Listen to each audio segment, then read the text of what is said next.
It's great to have you with us, and thanks for making us a part of your weekend on these Clear Channel radio stations in Sioux City.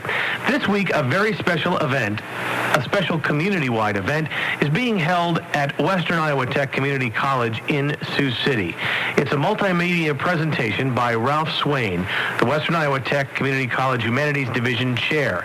It's called Delegation to Vietnam, Culture, Crisis, and Contrast.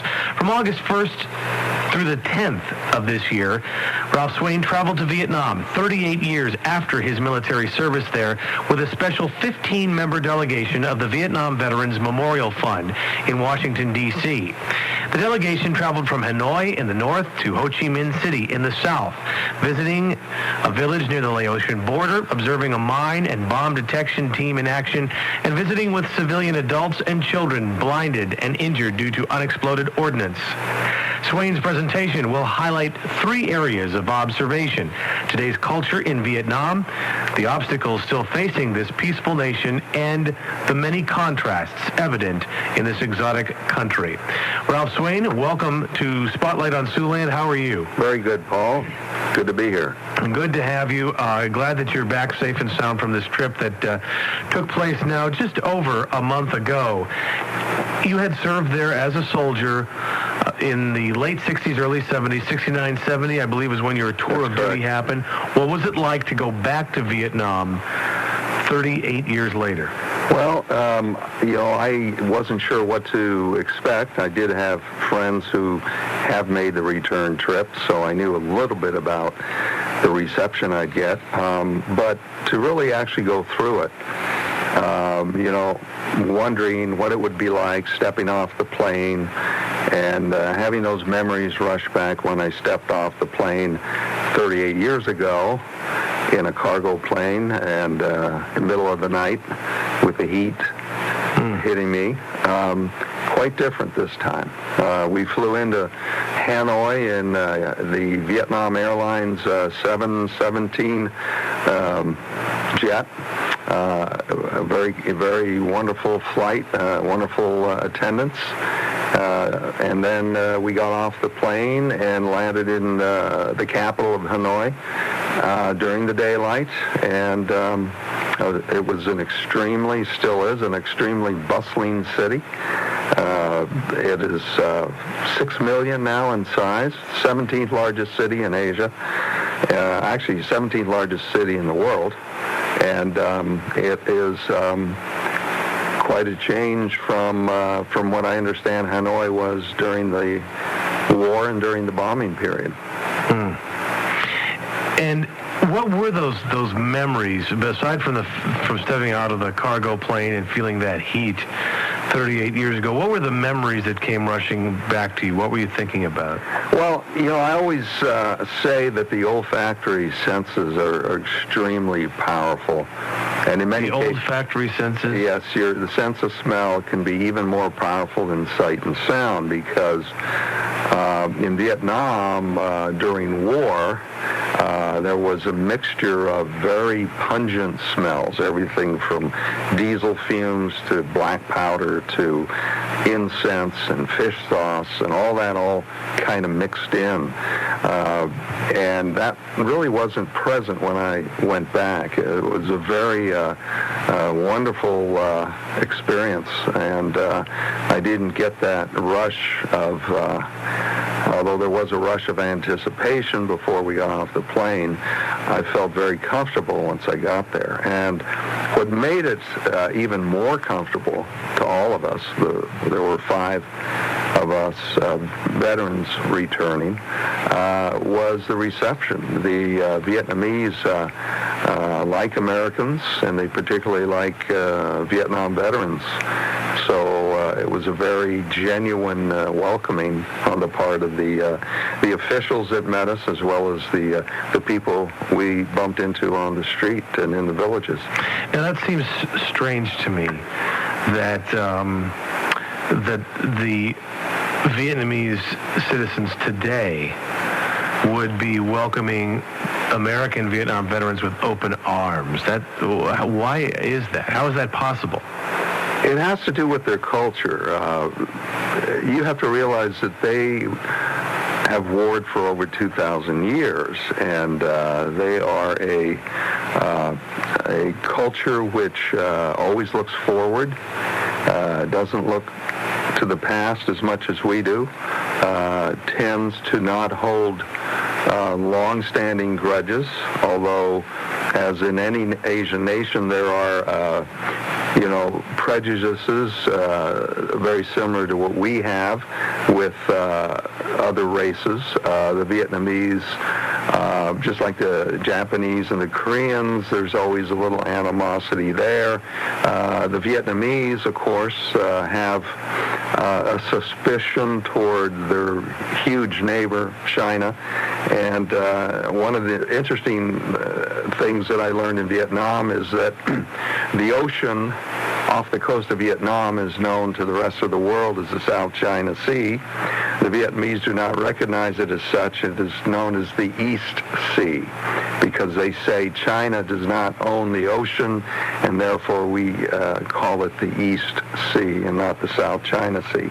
And those little types of, which may seem tongue-in-cheek and humorous, in reality are examples of how the Vietnamese kind of hold the Chinese at arm's length, because don't forget the Chinese after 1975 attacked Vietnam across the border in an attempt to punish the Vietnamese for invading Cambodia and putting the communist Pol Pot regime out of business, because the Pol Pot regime had been killing by the millions. 1/3 of the entire population of Cambodia was murdered by the Pol Pot regime, which was the Khmer Rouge soldiers who were communists.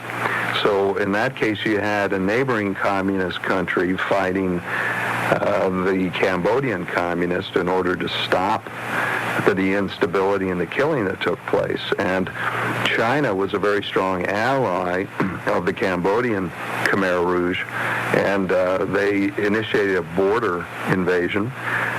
The Vietnamese, having a very strong military after 75, because not only did they have the weapons that both China and Russia had given them, but also all the weaponry left back in Vietnam in the south by the Americans, and they had quite a military. So they kept the Chinese at a standoff.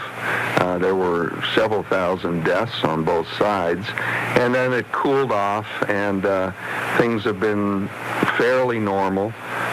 But the Vietnamese, are very cautious of their northern neighbor, even though that's a communist country also. And I think, in the 60s, we were told, and the American government and the State Department believed that communism was monolithic, and that was all directed from Moscow. And therefore, Vietnamese communism was no different than that out of Moscow. And I think what we have learned is that Cuban communism is different than Vietnamese communism. Certainly North Korean communism is quite different than both Chinese and Vietnamese communism. But even Chinese communism is quite different than Vietnamese. The Vietnamese communism that I was exposed to a few weeks ago was very open to a lot of democratic principles. Unions are permitted, and workers' unions can protest and through channels and pressure the government for whatever needs that they feel they need to have. There's complete freedom of Buddhism, which makes up 80% of the population. And I visited several Buddhist temples and saw the public as well as the priests actively participating in ceremonies and so forth all over Vietnam. Again, it's Delegation to Vietnam, Culture, Crisis, and Contrast, a multimedia presentation by Ralph Swain, and it'll be happening this Thursday. Again, that's September 18th, 7 o'clock in the large lecture hall on the WIT campus. And it's, again, a multimedia presentation about Ralph Swain's trip back to Vietnam after 38 years serving there with the military, and now going back as a civilian to see how the country has changed. It's obviously a much cleaner and less deadlier place, but there are some concerns. And one of the things that you're going to address on Thursday night in your presentation is the fact that children and many adults are being injured due to unexploded ordnance. This is weapons, explosives that have been left over from the Vietnam War, and it's amazing to me that it's still there. How is it possible that it's still around and still so deadly? The majority of unexploded ordnance is American ordnance. But there are also ordinances that didn't explode that the Vietnamese and the Viet Cong used, such as rocket-propelled grenade, the grenades that didn't explode. I saw some of those. But the majority are artillery shells, large shells shot from U.S. ships off the coast, as well as the land-based artillery from fire bases. Lots of cluster bombs dropped by American airplanes. The U.S. Defense Department estimates that 10% of all bombs and mines do not explode on impact, as they're supposed to, whether they're dropped by plane or they're artillery shells or cluster bombs or whatever. And what is happening is in Quang Tri province, which was the most heavily bombed province of all of former South Vietnam, because it's right below the former demilitarized zone at the 17th parallel. They estimate about 80% of the bombs that are unexploded are still not found. The rest of Vietnam, southern Vietnam, they're down about 10%. So the Vietnam Veterans Memorial Fund is focusing its efforts in Quang Tri province, and we spent several days in that area, which some people who are older or who are vets would recognize the names of. The Quang Tri province includes Hue, which is the old imperial capital of Vietnam, and nearby further south is Da Nang, and also the Khe Son military base that used to be there, the U.S. Marine base. But we went out to observe the work of the Vietnam Veterans Memorial Fund. They have a program called Project Renew, and Renew stands for Restoring the Environment and Neutralizing the Effects of War. And what they mean by Project Renew is that they have bomb discovery teams working in Vietnam. The team itself is made up of Vietnamese who are trained, and then it's led by a team leader, either American or Swedish or some other country that is assisting in the project. We met with a Swedish-led team, and they explained what they were doing. And we also observed the explosion of a cluster bomb that was found that day in one of the villages. And so we watched them blow that up with plastic explosive, and it was quite an explosion. They had to go through the villages with loudspeakers and evacuate all the villagers, and we had to get back about 500 yards, and they ran a long detonation cord and then exploded the bomb, and it was covered with 80-pound sandbags, and it just totally obliterated the sandbags when the bomb exploded. But those are the type of problems that they're facing, and cluster bombs And artillery shells last for decades and decades because a cluster bomb is completely coated in heavy plastic, and so they weather for 100 years. And children will find them laying in the mud, or they get stirred up by a farmer plowing the rice paddy. And if they don't explode, which they do in many cases, the kids may throw it back and forth like it's a toy. It looks like two different sizes of cluster bombs. One would be approximately the size of a hardball baseball. The larger one would be about the size of a softball, and but they're very heavy and caked in mud. They just look like a mud ball. And in fact, the week before we arrived, an 8-year-old boy was killed in a village by a cluster bomb near the area where we were. So that's an issue. They have centers. The Project Renew has 26 collection sites all over Quang Tri province, and we visited one of those. And what they do is when they find these unexploded ordnance, the cluster bombs in many cases have to be blown on site because they're too dangerous to transport. But the artillery shells and so forth are deactivated or taken very gingerly to one of these 26 collection sites, where they are placed in a huge concrete container with a chained lid, and only 3 people have keys to this who are part of the Project Renew program. And they opened one of the containers, and I took pictures inside, and you can see a rocket-propelled grenade, 2 or 3 cluster bombs, and some other bombs that were discovered all rusted and caked with mud. So where are these 26 collection sites?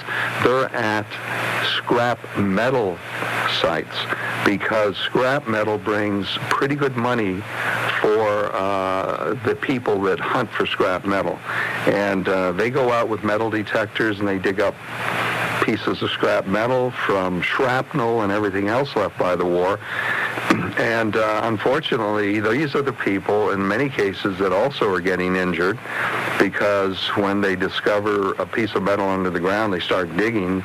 They don't know what it is until they dig it up. And in many cases, the device explodes.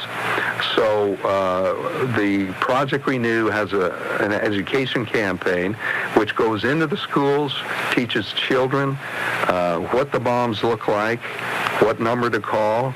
There's billboards all over Vietnam, and there's education campaign in the schools where younger children go into the schools to talk to their peers.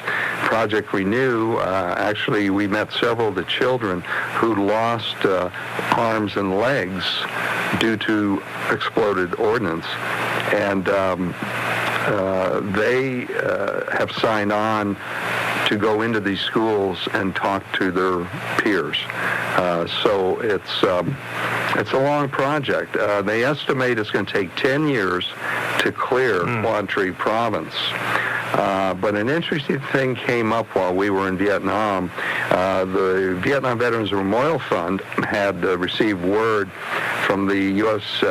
Department of Defense that they are about to release a new type of technology which will hasten the discovery of these buried bombs, artillery shells, and are working toward releasing that technology for use in Vietnam and other places in the world where there are unexploded ordnance. So we're really excited about that happening, because the Department of Defense estimates that with this new technology, which can detect 18 to a meter deep into the ground, 18 inches to 3 feet into the ground, metal, that we could cut that 10-year period to 3.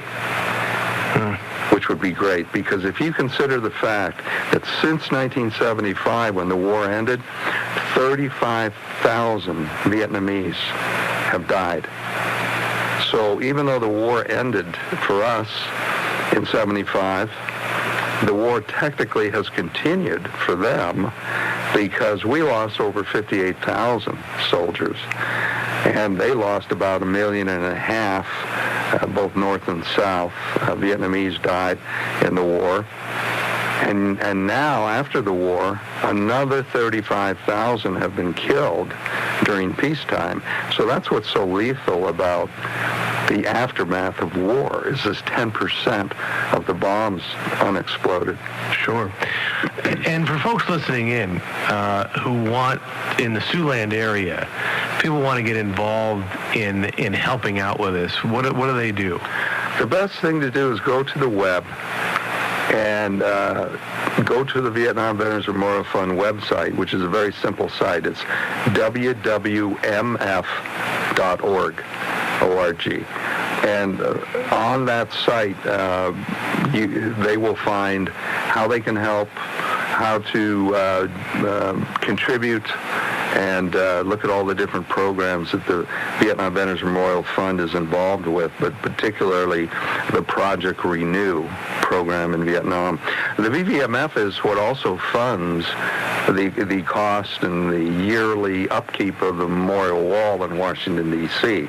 It's that very same organization that built the wall. Actually, it was called the Vietnam Veterans Memorial Foundation.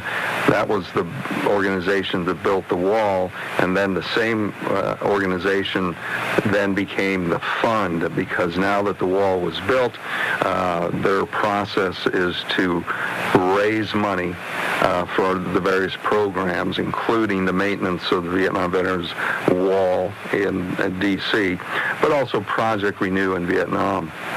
And there's another part of that, along with Project Renew. You had mentioned to me that a lot of there's 35,000 people there's 35,000 people have been killed. But then probably 3 times that maybe that have been injured. Yes. And that need to replace limbs, artificial limbs and otherwise, or need artificial limbs. Period. Right.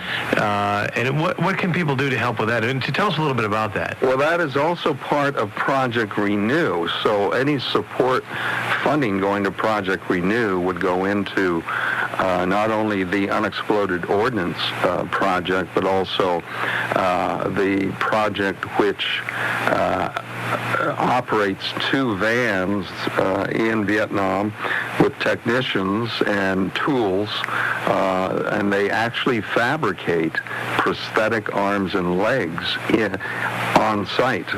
We also witnessed that being done, and we went out to a remote area in the Quang Tri province where some of the victims of these unexploded bombs that blew up 40 years later, and they lost their arms and legs, and these were children and adults, and they were waiting in line, sitting in line, and the van pulled up, and then they had all the tools in the back of the van, and they started fitting all these people with custom-made prosthetic devices.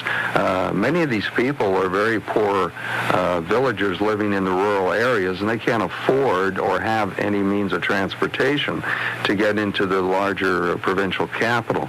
So the Project Renew takes the work to them with 2 mobile vans. We also visited another Project Renew site where individuals who were blinded by the explosions, because many of these bombs throw out pellets, and the pellets you can blind somebody. And there was a building with maybe 1.5 blinded victims, and they were, of course, they can't farm now because of their blindness, And so Project Renew is funding a program there in which they're making brooms and they are making bamboo toothpicks, which was a really interesting process. It was all done by hand, and then from crude pieces of bamboo down to very fine toothpicks that they were packaging and selling. They have to find another means of income, and Project Renew, again, is helping them. I've got, again, pictures of all of these projects that I visited, and that will be part of... It just breaks your heart to hear these stories. It's terrible. And we, part of my lecture, I will be sharing this. I took 750 images in Vietnam, and I will be using some of those. Yeah, let me mention this, too. First of all, give that... Again, I know folks being the type of folks around the Siouxland area, being open-hearted and generous, they want to help. What is the website again that they can go to? VVM, as in mom, F, as in Frank, .org. That's the Vietnam Veterans Memorial Fund, vvmf.org. Okay, go there and you can find out how you can help. In the meantime, Ralph was talking about his presentation at WIT this Thursday night, September 18th, 7 o'clock, Delegation to Vietnam, Culture, Crisis, and Contrast at the large lecture hall at WIT. And go ahead and just tell folks we've got about 3-4 minutes left. Tell them a little bit about what this presentation is going to involve. And you mentioned hundreds and hundreds of images that you took when you were over there. Well, I'm going to take some of the better images and the most representative of the trip. We went from Hanoi all the way down to the southern edge, down to the former Saigon and Ho Chi Minh City, as it's called now, and out to Cu Chi and that area toward Cambodia. We got very close to the Laotian border up there in Quang Tri. So I'm going to show not only the Project Renew activities, but also some of the culture, because we did have the opportunity in the 10 days in Vietnam to partake in many cultural activities. And the contrast will be some really interesting things that I noticed that many of us may have preconceptions about Vietnam, and to see the contrast there, the blend of technology with using the same old farming techniques and water buffalo and planting rice by hand and all that, and yet beautiful high-rise, 5-star hotels along the coast. It's an amazing country of contrast. I think that's what made it so appealing.